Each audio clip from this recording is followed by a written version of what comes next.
Is Georgia defender Jalen Walker's versatility a strength or a weakness?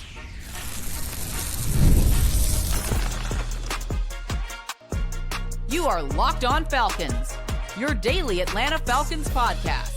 Part of the Locked On Podcast Network, your team every day. Welcome back, everyone, to another illustrious episode of the Locked On Falcons podcast, your daily Atlanta Falcons podcast, part of Locked On Sports Atlanta, your team every day. And today's episode is brought to you by FanDuel. Right now, new customers can get $200 in bonus bets when your first $5 bet wins. And if you do not know me, I'm your very humble host, Aaron Freeman, aka Mr. Knowles, aka Sirius Black, aka Mr. AKA. And I've been covering the Atlanta Falcons for almost 2 decades, formerly at falcfans.com, RIP. Still going strong on this illustrious podcast. And I thank each and every one of you that goes strong with me as everydayers. That means you make this podcast your first listen each and every day. And all you have to do to become an everydayer, subscribe or follow for free on YouTube or wherever you listen to podcasts. So today's episode is a mock draft Monday where we'll be looking at a recent mock draft and break down a prospect that will be Georgia defender Jalen Walker. Later in the episode, we'll give our update on the ongoing Kirk Cousins saga and where this team is at to start this week with the legal tampering period beginning in less than 24 hours as of this recording. And we'll talk about the big news of Sunday, which is Myles Garrett getting his big extension and sort of what domino effect that has for other big time pass rushers that may be traded in the near future or possibly distant future.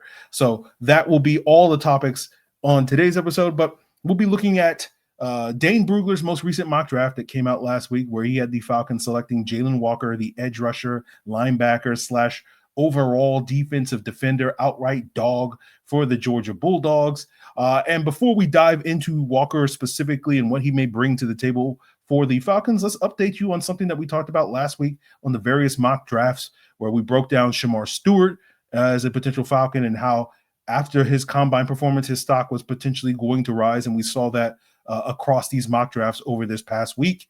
And of course, there are mock drafts. This isn't the real draft, but, it's a useful data point to sort of see where at least all the various mock drafters are stacking these guys. And we looked at Jalen Walker, Micah Williams, Mike Green, and Shemar Stewart last week.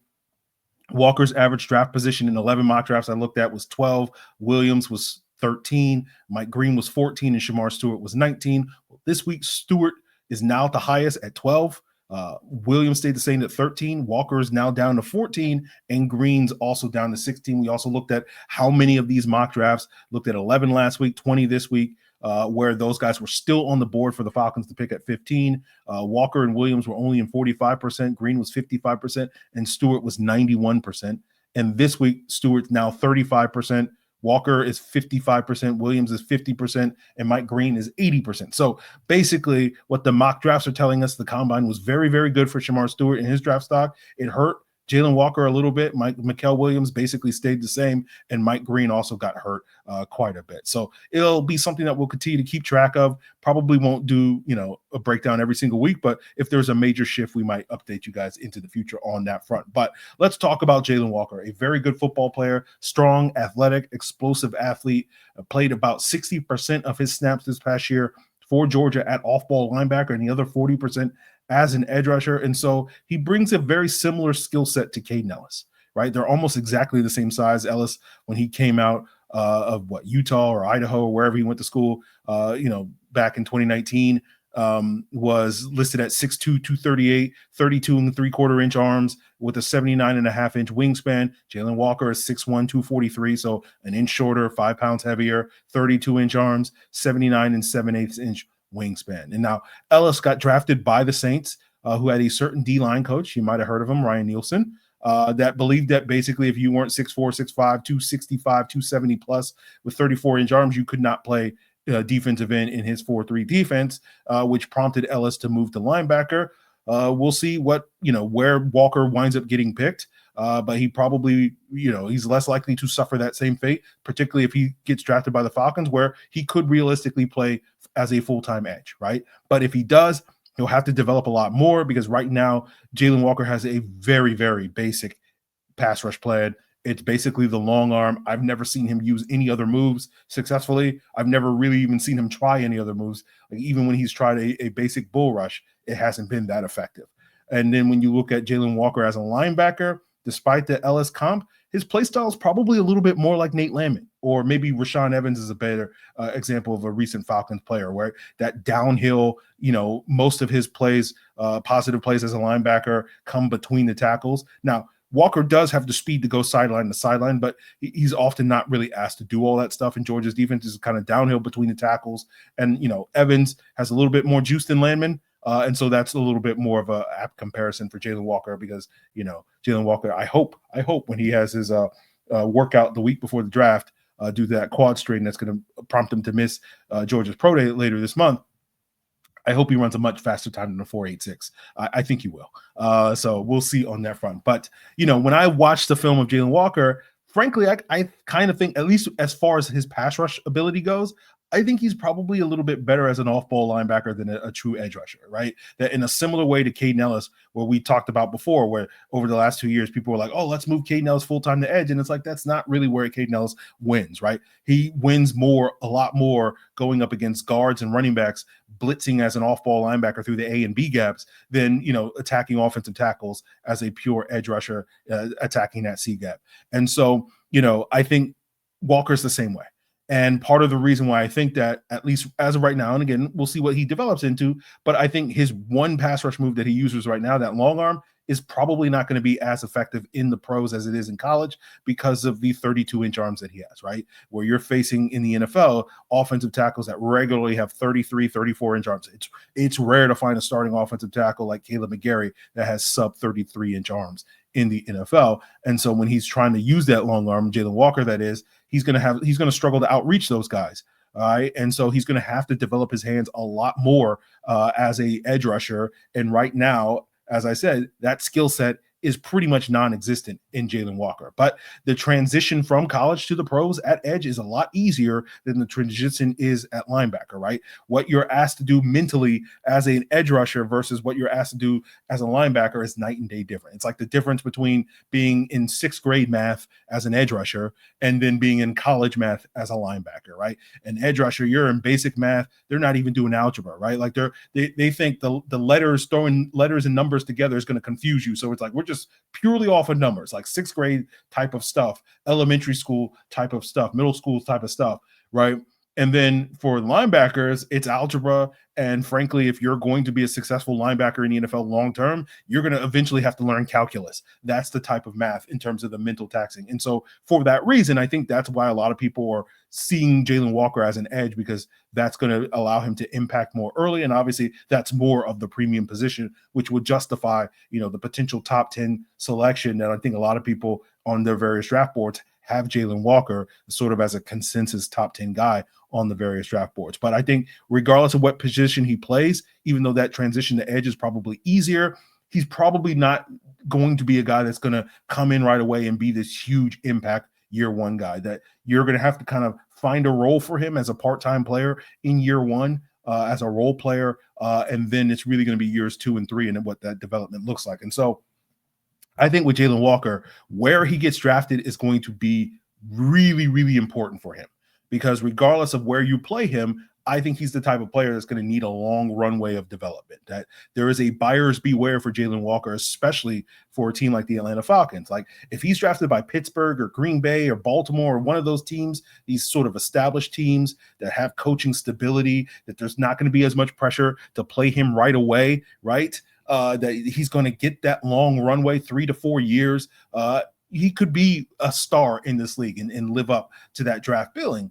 But Atlanta's not necessarily in that situation. Maybe that goes that way, but we'll see, right? Because in Atlanta, he's going to have to produce right away. And as I said, I don't think he's necessarily geared to do that. And there's the potential in Atlanta than it is in some of these other places that there's potential for coaching turnover, right? Hypothetically, let's say the Falcons draft Jalen Walker and they're like, okay, we're going to make you an edge rusher in our 3-4 defense. But then Raheem Morris and company get fired after a year or two, right? And then a new coaching staff comes in and is like, we're going to make a 4-3 defense. And, Ryan Nielsen is somewhere smiling because it's like, you're not going to be a D end in our 4-3 defense. We're going to move you to an off-ball linebacker. And so all of a sudden, that long runway that he was starting to get an edge gets completely disrupted by now you're going to have to be a linebacker. Or, again, it could go vice versa where a team drafts him to be a linebacker and then eventually decides to move him to edge. And you've seen this happen with a team like Arizona, who notably took a lot of quote-unquote versatile, guys, defensive players in the first round over the last, 8 years or whatever it is, right? With Hassan Reddick and Isaiah Simmons and Zaven Collins, right? Versatile players that never truly reached the heights that they thought. Like with Reddick, he was an edge rusher at Temple, right? But he was kind of too small, and they tried to move him to off-ball linebacker. He spent 3 years there, had 3 different head coaches and 3 different defensive coordinators in his first 3 years in the NFL.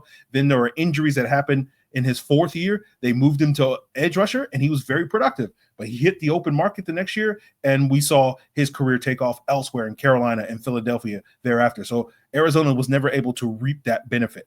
Isaiah Simmons, drafted as a linebacker safety hybrid. He sat the bench as a backup linebacker his rookie year. Starts his year 2, was just okay. Year 3, they move him to safety. New coaching staff comes in year 4, right? And they wind up trading him to the Giants, and now he's a backup role player that is going to be a free agent this week. But like, no one's talking about Isaiah Simmons. And I just remember Falcon fans 5 years ago being like, that's the guy that the Falcons absolutely should trade up for. He's going to be a home run of a player. And he's just basically a backup role player at this stage in his career that doesn't really have a home on a defense. Zaven Collins, another one, drafted to be this off-ball linebacker for the Cardinals. Doesn't play as a rookie. Year 2 as a starter is just okay. New coaching staff comes in year 3. They move him to edge. He's been better there. They gave him a 2-year extension last summer, but he's not exactly a world beater or whatnot. And so we present these guys often like Jalen Walker, the Zaven Collins, the Isaiah Simmons, the Hassan Rex. We look at them at pre-draft and say, versatility is a strength.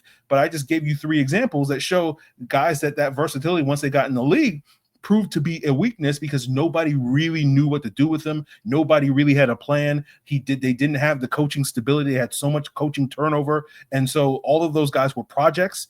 And we know that the NFL stands for not for long. And are you going to have the patience to develop that project for the 3 or 4 years under the same coaching staff, in the same scheme, all those various things? And so while I sit here and I go, and I understand why when people look at Jalen Walker purely as a football player, they think of him as a slam dunk for the Atlanta Falcons if he's there at 15. But I sit here and say there are red flags, not because of a bad character guy or anything. All accounts indicate this is an A++ character type of guy, but there are red flags on the football field because I think that versatility is not nearly as much an asset for the Atlanta Falcons as it might be for another team that has that coaching stability. So I'm sure there are plenty of Georgia fans that are listening to this and they're going to fall in 3 buckets. They're going to be like, bucket A is going to be, Aaron, you're just a Georgia hater. You're always saying this about Georgia players. Number 2 is going to be, Aaron, you made some good points, but I still think Jalen Walker could, work out well in Atlanta. And then there's the 3rd bucket, the rarest Georgia fan, which is, Aaron, you were spitting on this episode. And for that reason, I don't want Jalen Walker anywhere near Atlanta. And so let him go to a team that he can have be better set up for success because they have more of that stability. And so, let me know if you're a Georgia fan, what bucket you fit into, right? Again, I think he's a good football player. He's a dog in every sense of the word. When you talk about that dog, whether we're talking about a Georgia Bulldog or a dog on a football field, and there is absolutely a path for Jalen Walker to be one of the best defensive players in the NFL 3 to 5 years from now. But I think him reaching that ability is very much situation dependent.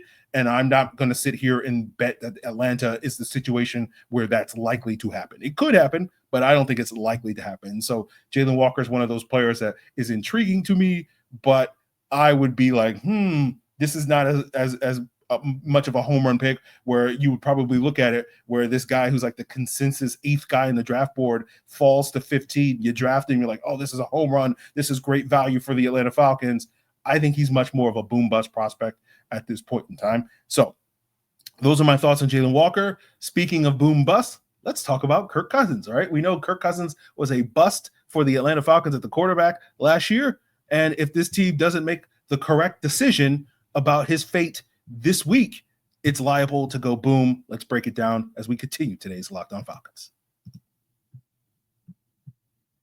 This is a message from our sponsor, Intuit TurboTax. Taxes was waiting, wondering, and worrying if you were going to get any money back, and then waiting, wondering, and worrying some more. Now Taxes is matching with a TurboTax expert who can do your taxes as soon as today, an expert who gives your taxes their undivided attention as they work on your return while you get real-time updates on their progress so you can focus on your day. An expert who will find you every deduction possible and file every form, every investment, everything with 100% accuracy, all so that you can get the most money back guaranteed. No waiting, no wondering, no worries. Now this is Taxes. Get an expert now at TurboTax.com, only available with TurboTax Live full service, real-time updates only in iOS mobile app. See guarantee for details at TurboTax.com/guarantees.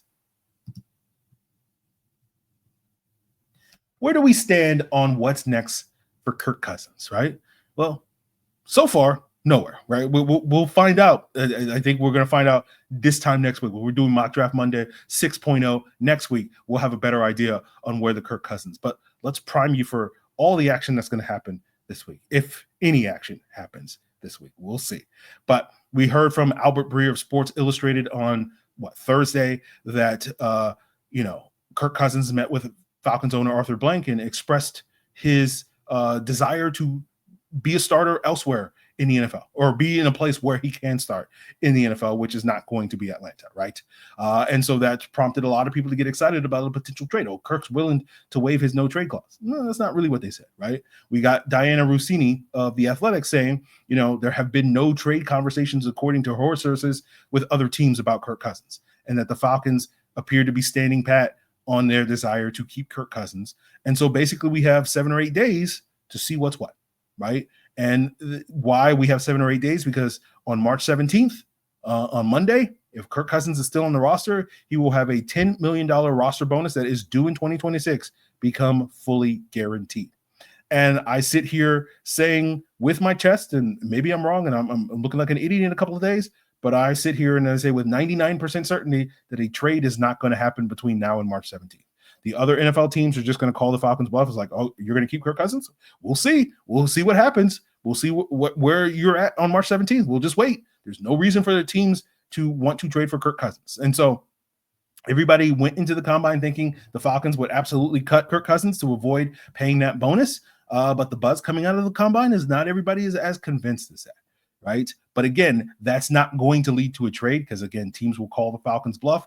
There's no reason for teams to, just wait, just see what happens when we get to March 17th rather than trading for Kirk Cousins between now and March 17th. So basically, my stance is if the Falcons hold on to Kirk Cousins past March 17th, like the idea is like, oh, well, the Falcons will keep him past March 17th and a trade will eventually happen. And I just don't think that's true, right? That if teams don't want to trade for Kirk Cousins at $27.5 million, which is what the price tag if the Falcons are able to trade him between now and March 17th. That's his base salary this year. That's what the acquiring team would acquire.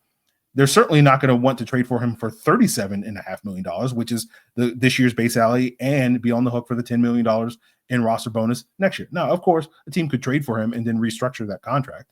But again, why would you do that if you don't necessarily have to do that? If you can if Kirk Cousins gets cut and you can just pay him like $1.2 million, whatever the veteran minimum is, why wouldn't you do that? That would be the preferable choice. And again, that's why I don't think a trade is going to happen. But, I know there's a lot of Falcon fans that believe that, hey, if the Falcons just stay patient, a trade is going to develop. And I just think that's a very naive perspective, because I think the minute you look at it from another team's perspective, there's really no reason for any of these teams to be in a rush to get Kirk Cousins. Right? Because all of those teams, in the time that it takes between now and whenever the Falcons decide that, whether it's March 17th or later, to shop Kirk Cousins, right? Those teams will move on to alternative options if and when the Falcons do not cut Kirk Cousins by March 17th, right? The expectations right now for the Tennessee Titans is that they're going to take Cam Ward with the number 1 overall pick, right? Cleveland, the expectations are that they're going to take a quarterback at number 2, and if Cam Ward's gone, then that's going to be potentially Shedeur Sanders. The Giants picking at 3, right? They're sitting here holding the bag thinking, okay, we might not get one of the top 2 quarterbacks if we sit there at 3. Maybe we trade up to 1, but you've already heard multiple reports that they're already pivoting towards Aaron Rodgers. I've even seen reports that they're potentially pivoting towards Russell Wilson, right? That's been picking up steam since the combine. Las Vegas just got their guy in Geno Smith. Seattle, who just traded Geno Smith to Las Vegas, now all the rumors are that they're the front runners to land Sam Darnold. The Jets seem to want to Justin Fields. The Steelers seem to want to keep Justin Fields. So one of those teams is going to lose out on the Justin Fields sweepstakes. And if Fields goes to New York, is Pittsburgh going to pivot to Kirk Cousins? Probably not. They're just going to pivot back to Russell Wilson, assuming he doesn't go to the New York Giants. If Pittsburgh keeps Justin Fields, are the Jets going to pivot to Kirk? Again, it's a non-zero chance that it could happen, but I don't think it's that much greater than zero, because you've heard multiple reports from ESPN's Rich Cimini, who covers the Jets, who basically is saying that the Jets would be interested in Kirk Cousins if and only if he's cut. Never once have they discussed trading for Kirk Cousins. There's little incentive for the Jets to trade for Kirk Cousins, right? If you miss out, at least with Justin Fields, you can convince yourself, well, this is a bridge quarterback that might be more than that, right?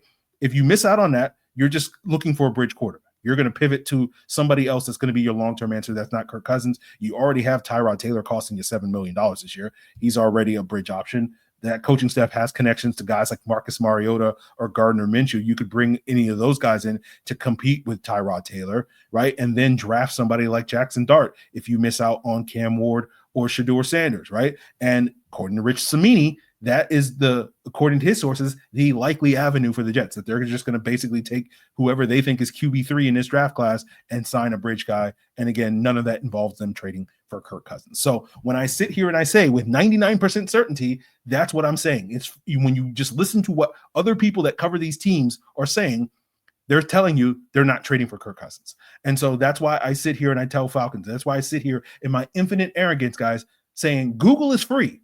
The Locked On Podcast Network is free and available on YouTube or wherever you listen to podcasts, right? That's why I'm so arrogant, because you just got to take 15 seconds to Google the stuff or take 5 minutes to read a darn article, and you'll be more enlightened rather than what I see so many Falcon fans get on their phones and go on Twitter and be like, my gut is telling me that this is going to happen. And it's like, no, just read a stinking article for once in your life. So if we're sitting here, guys, a week from today, right? And the Falcons have not made Kirk Cousins a post-June 1 cut by that point, right? Because the Falcons are still holding out hope for a trade that is probably never going to happen. And again, I say that with 99% certainty. Maybe I'm wrong, and I'm sitting here eating a plate of crow on this podcast. But if we're sitting here a week from today and they haven't cut Kirk Cousins, this team is run by a bunch of morons, right? And if they plan on keeping Kirk Cousins as their number 2 quarterback, they're a bunch of morons. Right? That instead of having the conversations that we all want to have about Lisan Al-Gaib, the Kwitzad Haderach, the savior of the Atlanta Falcons in May, in June, in July, and August, about how Michael Penix is going to take this team to new heights and Zach Robinson is going to figure out this offense and cook it all. Instead of, what conversations we're going to be having if Kirk Cousins is still here? What is with all this Kirk Cousins and Michael Penix weirdness? Why did the Falcons insist on holding Kirk Cousins hostage? Those are going to be the conversations we're going to have. Nobody wants to have those conversations. It is unfathomable to me that the Falcons will be inviting that into their building. So I'm just assuming all that talk of we're going to keep Kirk Cousins as number 2 is just the Falcons just going, whatever, just saying stuff because it sounds good. All right. And it sounds terrible to me. So it's not even that excuse. So, right, what I think this is about is not that the Falcons are going to keep Kirk Cousins, right? When they say that we plan on keeping Kirk Cousins, we know it's not going to lead to a trade, although they have to say that in order to try to at least get some modicum of leverage in a trade conversation that will not happen, right? Because every other team is going to be like, you're going to keep Kirk Cousins? They're just laughing at us, guys. They're laughing at us. Right. So the only thing that makes sense to me is something that Ben Volin of the Boston Globe said last week that we discussed on the podcast, that the reason that the Falcons are saying we're going to keep Kirk Cousins is to pressure Kirk Cousins to take a pay cut in order to facilitate Kirk to basically say, I need to get in on this week-long window over the next week where all these QB needy teams are going to be going after Justin Fields and Sam Darnold and filling all these holes, right? That the Browns and Chiefs, particularly among them, right, they're going to go out there and get their alternative bridge quarterback options if I miss out on this week. And so he needs to get cut sooner versus later. And so therefore, the Falcons are trying to pressure Kirk in order to make it more palatable to them from a cap standpoint to be able to cut Kirk Cousins by deferring some of the bonus, by pushing some of the restructuring account, whatever it is, right? That's what they're trying to do. That's the only thing that makes any sense to me. right? Now, the question, of course, is going to be whether or not Kirk Cousins is going to be willing to take that, right? Because we know Kirk wants to be a starter in the NFL, and maybe he wants to go to a team like Cleveland Giants, but does he want to go to a team like those teams that are going to draft a quarterback potentially in round one, right? With the Browns taking Shedeur Sanders or the Jets taking Jackson Dart or whatever combination, right? If you're Kirk, you're like, there's no real rush, right? Because I don't want to be sitting in a situation like I was with Atlanta with Michael Penix, right? I want to maybe wait until after the draft and see what opportunities are there. So again, holding on to Kirk Cousins to me is not going to open the door for a trade to eventually happen, right? Because by then, all of those teams will have filled their quarterback vacancies. And at that point, it's like, why do we need a bridge quarterback when we just drafted our young quarterback? So this is why I sit here and I go, this bluff by the Atlanta Falcons, the only thing that makes sense is that they're trying to figure out a way to cut Kirk Cousins without, with less cap ramifications. That to me is the only way that the Falcons come out ahead in this Kirk Cousins saga, if you ask me. So we'll see how it plays out until we get a trade, a restructure, or a release over the next 7 or 8 days. To me, there's not a whole lot else to talk about the Kirk Cousins saga. So we got 7 days to see it out. If we're at mock draft Monday, Kirk's still on the roster. You're going to hear certain things from me.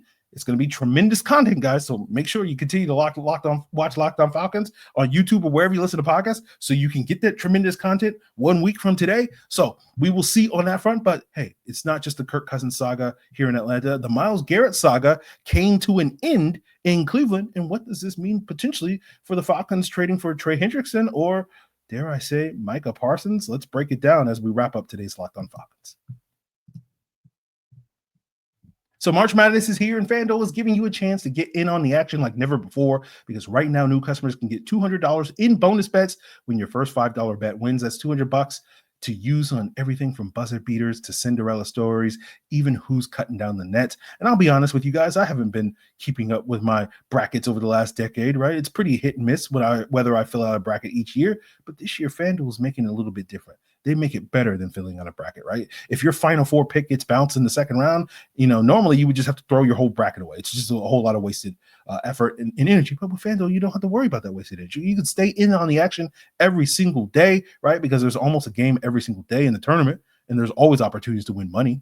And even better, when you win, or when I win, I'm going to get paid instantly. Right? No waiting around, no worrying that some upset is going to wind up busting my bracket. So visit FanDuel.com and don't miss your chance at $200 in bonus bets and get in on the college hoops action all tournament long. So the Myles Garrett saga is over because on Sunday he signed a 4-year, $160 million contract with almost $90 million guaranteed at signing from the reports I saw, and another 120 plus million, so another 30 plus million in other guarantees, right? And it's funny because on the Locked On Falcons Discord on Saturday, someone was asking me, what do you think about the Myles Garrett saga? I'm like, it's probably going to play out for another 6 months. Garrett's going to dig in his heels. He's going to skip training camp. The Browns are going to dig in their heels. They're not going to trade him. And we're going to be sitting here on September 1st, and everybody's going to be talking about, is Myles Garrett going to show up for week one and all that stuff? And then less than 24 hours later, Myles Garrett is back in Cleveland and happy and healthy and whole all again. So, if you were holding out hope for a Myles Garrett trade to happen in Atlanta, well, that dream is dead. And it's funny just because Myles Garrett insisted it's not about money, it's about winning. And Cleveland backed up the Brinks truck and, banged on the door, and the door opened and all that money fell out. And it was like, what were you saying again about that, Myles? And it was like, so very funny end to that whole saga. I've seen some people speculate that this is going to make it harder for the Falcons to trade for Trey Hendrickson. I don't think that's true. Now, the Falcons were already very unlikely to trade for Trey Hendrickson. Let's be clear about that, right? Because similar to the Montez Sweat situation from a couple of years ago, it will be very easy for another team to outbid them just because the Falcons have such limited draft capital this year to trade the Bengals for Trey Hendrickson that someone could easily outbid them. But I don't think this move means that Trey Hendrickson's price tag just shot up, right? All reports indicated before the Myles Garrett signing was that Trey was looking for 30 million plus. The Bengals weren't offering that, and so therefore gave him permission to seek a trade if he could get that from somebody else. So I just think this means that he's probably going to get 30 million plus, right? They already were incentivized for a trading team to give him that price tag, similar to what Montez Sweat after the Bears traded a second for him. he was basically able to say, give me $25 million. And the Bears were like, yes, sir. Thank you. How high do you want us to jump? Do you want some, I don't know, extra sauce, with your fries or whatever, they'll do whatever they got to do. So I think that's a similar situation with Trey Hendrickson. I don't think this means that, now you got to pay $37 million to Trey Hendrickson or whatever, anything like that. So we'll see on that front. But as I said on a previous episode, the Falcons unlikely to land Trey Hendrickson. It's a fun conversation to have. It's a fun what if, but it's more of a hypothetical than a realistic outcome. But I would love to be wrong about that. And so, to me, this potentially impacts the Micah Parsons market a lot more, right? Because now Micah Parsons can push for, pay me $40 million on his next deal for the Dallas Cowboys. And what does that mean to Dallas pay that, right? Because Micah has been more productive than Myles Garrett has been over the last 2 years in terms of sacks, hits, and pressures on a per game basis. And then over the last 4 years has been more productive than Garrett in pressures, right? And so, will this grease the wheels for Micah Parsons' exit in Dallas? Who knows at this point in time? What we do know is that Jerry Jones, the Cowboys owner, is very likely to drag this out as long as humanly possible, right? Micah is on the 5th-year option going into this year, final year of his rookie contract. He'll be a free agent next year. They can likely tag him for about the projected cap hit of a franchise tag is about $29 million. He's making 24 this year on the 5th-year options. So the Cowboys are only really paying him $53 million over the next 2 years, which, relatively speaking to what we saw with what Myles Garrett is worth, is a bargain, right? $53 million instead of $80 million over the next 2 years. That's a bargain. So they're financially incentivized, or really not at all financially incentivized, to extend Micah Parsons between now and the end of the 2026 season. Right. And then when we get to 2027, the salary cap is going to be potentially north of $330 million. And so they could slow play this and wait and be like, okay, now we can definitely afford the $40 million a year or whatever for Micah Parsons. And so Jerry's going to milk this for all it's worth. He loves the drama. They dragged out Dak Prescott's extensions twice. They dragged out the CeeDee Lamb extension. They're now going to probably drag out the Micah Parsons extension because Jerry loves the drama, right? He loves that people are talking about this, even if he knows all along that, well, we're going to pay Micah eventually, but let's just make sure that we're, headlining SportsCenter for the next year and a half or 2.5 years by dragging this thing out. I want people talking about the will they, won't they, right? That's Jerry's favorite part of any, TV show, the will they, won't they. He loves the drama. So, I'm not giving up on the Falcons potentially making a trade for Micah Parsons down the road, right? It's certainly a possibility in the future. But now with this Myles Garrett situation, it may be a situation that we'll have to wait till 2027 before we can really talk about this in earnest. So, I'm sure Jerry's smiling right now. It's like we got the Locked On Falcons guy talking about Micah Parsons on his podcast. So he's enjoying all of that. So we'll see what's what. The legal tampering period begins Monday at noon Eastern. We'll see what moves that the Falcons make on Monday, whether they're cap cuts, whether there are contract restructurings or free agent signings. I'm hoping that we'll be sitting here celebrating a big time signing this time tomorrow on the podcast, but we'll see. So make sure you tune in to Locked On Falcons. Check us out on YouTube or wherever you listen to podcasts to make sure you don't miss that episode. And, if I'm wind up being wrong on the Kirk Cousins things, you know where to go so that you can leave your comments being like, Aaron, wrong again.